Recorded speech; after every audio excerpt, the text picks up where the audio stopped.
Up next on End of the Day Beer Review, we're going to be going back in the cellar and we're going to be looking at, this one is called Bourbon County Brand 14 Stout. It is a stout aged in rye whiskey barrels with cassia bark, cacao nibs, panela, and coconut water, and it's coming in at 13.2% ABV. This was actually bottled on September, I think it's September 15th of 2021. So check it out. Hi everybody, it's Rich and we're back with Kevin and we're going to be looking at another Bourbon County. This is to sort of cleanse our palate from the other Anheuser-Busch product that we tried. Why would we want to get rid of that taste? Yeah, there was no taste. That's a fair point. So we are trying this directly after cleansing our palates of the Bud Light that we tried in a previous one. My first, I might add, and probably my last, actually. So this is a 2021 vintage, so it did come out during the pandemic, and it's coming in at 13.2% ABV. Is there anything else that I have to say on the bottle? No. Stout aged in rye whiskey barrels with cassia bark, cow nibs, panela, and coconut water. I don't know what panela is. No, I don't. Off camera help. Any idea what panela is? No. P-A-N-E-L-A. Panela. I know. I thought that was like the manager of the Yankees. Yeah. We do. We have an off-camera. Yeah, they filtered Lou Panela down to his essence and brewed it. We have Panela is unrefined whole cane sugar of Latin American origin. Okay. Our intern is doing great work. We have an unpaid intern on the side here, and since neither of us get paid, he's not even getting a drink. It's terrible. At least we benefit from the beer. So, okay, so raw cane sugar. So, I wonder if that's going to be sort of like molasses-like. The second I heard the description, I kind of thought of like Mexican Coke compared to regular Coke. Like, ooh, there's a difference. Hell yeah. Mexican Coke for the win and for the cavities. All right, so this is pouring a very dark brown. Carbonation's not overwhelming. I tend to pour a little bit heavy. Yes, we will finish this bottle. Oh, I didn't say anything. I just let it happen. I'm using my Bourbon County glass. Good. From 2016. Yeah, I tend to pour a little heavy. Yeah, I tend to pour the whole bottle. Well, we're not just tasting it, dude. We're drinking it. So you got a ride. So always drink safely. Always have a ride. Tonight, the intern will be driving Kevin home. Or a walk. Whatever. Yeah, either way. All right, so 13.2, you said? 13.2. We got some serious legs. It is clinging to the inside of that glass. A little bit of lacing. I took a smell before, but I can still smell it from here. Oh yeah, there's the. I smell sweetness. I don't know like anything. I definitely smell like a chocolate cherry-ish. I mean, nothing like the pleasing aroma of the Bud Light, but I guess this will have to suffice. You know, it is amazing that the same company can produce these two products. I mean, same company. It's like, you know. The same corporate asset group. Yeah, they bought Goose Island and was like, yeah, you go do you. So I'm definitely getting a lot of chocolate. I'm getting the bourbon there. There's more of a sweetness to it. And I'm getting a little tiny bit of cinnamon. Yeah. Just like a hair. You don't seem impressed. No, I'm just still wishing it was a Bud Light, that's all. You know. Goodbye to old friends. All right. Let's check it out.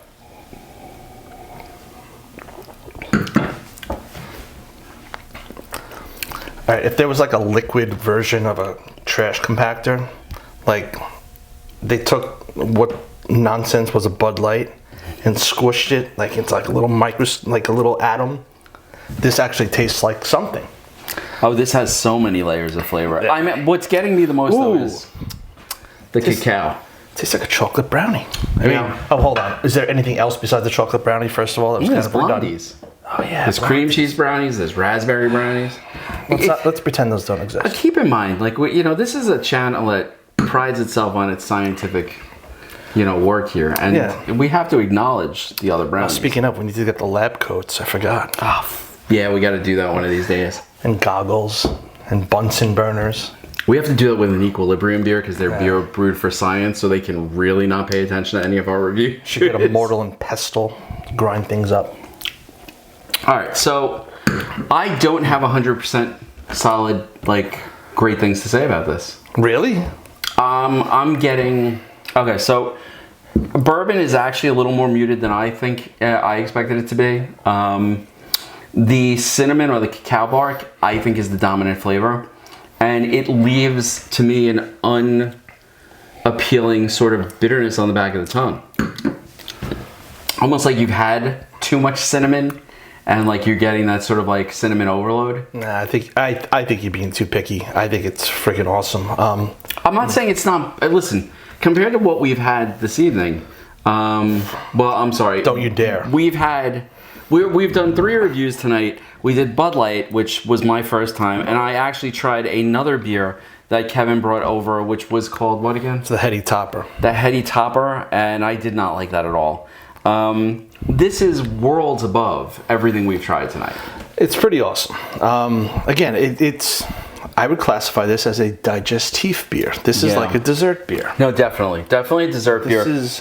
But you know, not the mouthfeel that you get from, let's say, an Equilibrium beer, where it's like that sort of like that syrupy. Yeah, this is not that. It's not sticking around. Like the Equilibrium ones stick around like you ate a candy bar. Yeah. Mm-hmm. This isn't that. This is more. This has some. I don't want to say pronounced carbonation, but it's way more noticeable than like the Equilibrium stuff, if I remember. Yeah. No, there's, I have to give Goose Island credit. Their carbonation is normally spot on for getting the flavor to really open up in the back of your mouth and like as it hits the sinus passages. And this is 3 years old too. Yeah. So I mean, this is 3 years old. I do have.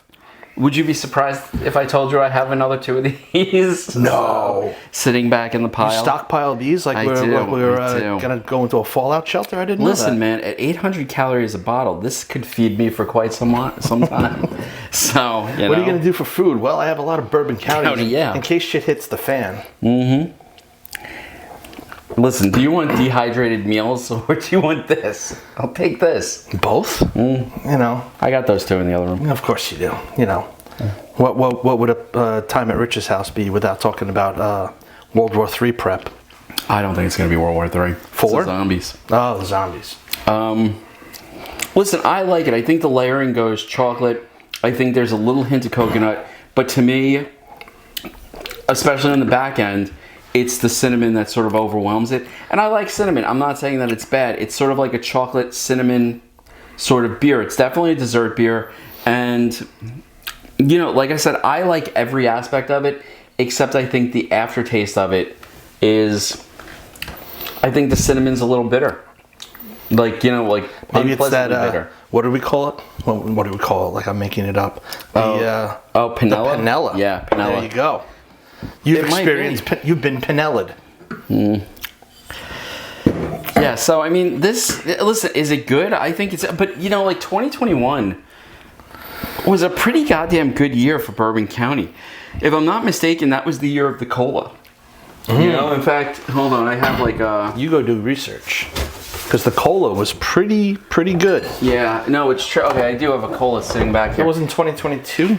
And cola was 2021 as well. Look at that. So I think the cola, I still think that the cola is one of the best Bourbon Counties that they've come out with. It's definitely interesting. I want to see if it has that panela. No panela. What else did they have? That was 2021. That was 2020. I'm looking at some of the other ones. He'll be busy. Oh, okay, here we go. They also had the, we've had this one together. This was the Cherrywood. Mm-hmm. So, if I was to go back to 2021, the variants that I got, I thought that the I think the 2021 base was good. I do. I think now it's aged better. I don't remember what our rating was. I was going to say, where did it... we'd have to go back and look. This would be a great time to throw that clip in. Yeah, or just a little, maybe there'll be a little thing here talking about it. Or just Fred telling us which one he hated. Yeah, so, but I think this was my least favorite of the variants in 2021. And I think then I did sort of like this one, which was the Cherrywood, but I really think they hit it out of the park with the cola, which was the one I expected not to like. Yeah. So, and sitting behind me, I have a case of this because... The cola? I have a case of the cola. Plus, this is the 13th. This is the one that didn't fit. All right, we're going to end early so I can distract Rich and run out of the room with the case of cola. I have a case of the cola, and then, when there's one I like. No, go ahead. Keep humble brag. No, when there's one I like, I try to get as much as is available on the shelves that I can afford and I'm allowed to buy by my wife. And she's a competitive shopper, so she really helps with this. But I remember I did buy a few of these. I bought, I think, 3 of these. And initially I bought 3 of the cola, but I liked the cola so much that, you know, it was on the shelves. And every time I saw it, I picked it up. And honestly, do you know what's funny? Tell me. Fred found a bunch of the colas I have behind me for $15 a bottle. Because the distributor was trying to clear the shelves. So, you know. But man, it must be nice to be a man with refined tastes. It is. That, you know, you've grown to expect certain things. I do. The finer things in life is always better to expect. Yeah, this is pretty solid. I mean, like, if this is honestly like 3rd out of your ranking, yeah, the other 2 have to be out of the park. And well, I've had both, but I don't remember. I feel like if I was doing it for real, this would be the 4th. The base would be here. I'm not going digging for that. And then the cherry wood. And you don't want to prove that you have it? I know you have I have it. 6. Who's counting? Well, no, we're building the 10-year right now. You know, like I have 2 10-year tastings in the process right now. So like we'll have that. You know, you said it's in your phone. Yeah. So, you know, that will be done on this channel in one sitting. It might be a 4-hour video, but it's going to be one sitting. Or if you want to make it really funny, a 2-hour video. Yeah. And we will have to invite Fred back for that one to see how he does. You know, do we do the 10-year blind though? That was sort of fun. It was fun for comedy's sake. Yeah, it was. But yeah, is that science? I don't know. I think it is. Maybe it is. Listen, honestly, but you know what? The other side of it, everything's going to taste great by the 5th one. I'm not going to sit here and be like, oh, you know, on Bourbon County 7, like, yeah, you know, No, we're going to have the first one was a little more nuanced. We're going to have to do 1 ounce pours for the beginning. I mean, we're going to finish them all, but we have to do like 1 ounce pours. Oh, good. This is Rich's 1 ounce pour. No. We'll actually do it with we'll measure it out that way. No, we won't.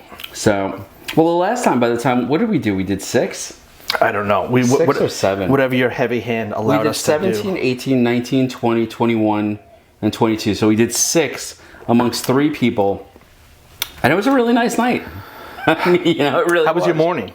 It was a good morning, too. I was good. It was not... If you split them with people, they're not that bad. Yeah. So, anyway, folks, we have... chattered on for quite a while, so we're gonna call us. I will say, if you see this out there on the secondary market, would you? Okay, so when I bought it, it was $24.99. Is it still worth the $24.99? I think it is. To me, that's a tough sell. Tough sell only because, you know, for $24.99 I can get like a really nice other half 4-pack. That's the way I think. But if you're in the market for something like this and you know, beefing up the collection and having something awesome, this is definitely the one to go with. One of the ones to go with. But I don't know if I would go past the $25 base price. Like, it's 30. I think I'd let it go. So even 25. Like I said, like, yeah. You know, like I said, I let you do it. Purchased a bunch of these, but it has to be my favorite that year, and then I'll go and I'll get them. So. But yeah, this was pretty good. It's still a very good beer. If you see it and you haven't tried it, it's definitely worth a try. And I think that's going to be it. So that's our review for the Bourbon County brand 14 Stout. Again, coming in at, I can't read that 13.7, did you say before? I think it was like 13 something. I don't remember. Yeah, 13-ish. Let's just say that. I can't even find it. 13.2. 13.2 ABV. And again, if you see it on the secondary market, definitely worth picking up. If you can get it, I think at that base price. If you can get it cheaper, I would definitely get it. You get that at a $15 price, that's a steal. Anyway, folks, if you liked the review, hit that like button, subscribe, throw a comment in there. If you've tried this particular one, love to hear it. Especially if you tried it recently, I'd like to know, like, to me, this has aged well. It's a good cellared beer. Yeah. So, you know, I'm pretty satisfied with it. So, you know, and I'd like to hear if you've had problems with it, because we still do have to deal with that one. What year was that? I think it was a 2019. In fact, there's so much crap in it. Literally the one that you have? It's in it. I don't know if it's drinkable. No, it's not. So I actually wouldn't mind pouring it into a glass just to see what comes out. But I just don't. It's one of the wheat wines, the Larceny wheat wines. Yeah. And it's just that's shot. the one. Yeah. Anyway, folks, have a good night. We're gonna finish these off. Cheers. Cheers.